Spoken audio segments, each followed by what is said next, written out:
The two most memorable elements of Oliver Queen's character seem to be, firstly, his forced foray into survivalism, and secondly, his extremely progressive social views.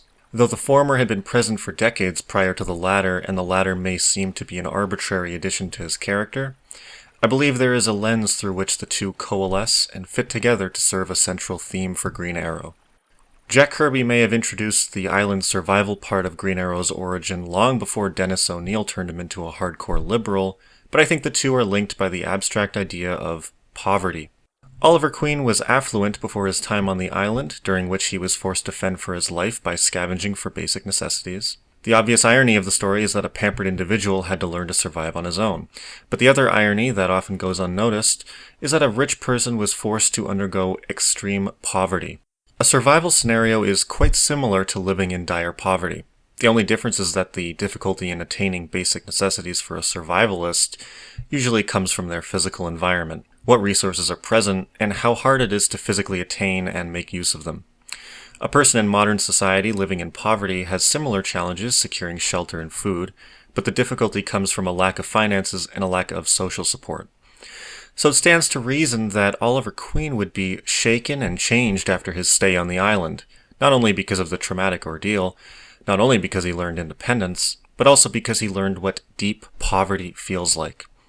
Then he returns to Star City and notices something with his newfound perspective. Given the social inequalities that foster impoverished environments and the lack of help for those in poor financial states, modern civilization is not as different from the island as it should be.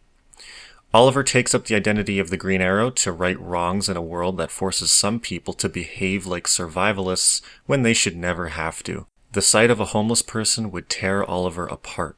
The brutality of the island's conditions is something no one should have to endure, and certainly not when they live in the midst of a civilization that could certainly help them. And so Oliver Queen would logically adopt extremely liberal viewpoints. His Robin Hood-esque appearance elicits thoughts of redistributing wealth to aid the poor. His use of a bow and arrow, a primitive survivalist tool, serves as a reminder of the primality that modern society continues to foster by refusing progress in social aid, and ironically he weaponizes it to make that system better. I think this reading lends itself well to connecting the two main things that people think of when they think of Green Arrow. A core theme like this, involving Ollie turning into a deeply empathetic progressive who just wants the world's experiences to be as far away from his own as possible, makes Green Arrow seem like a far greater hero to me.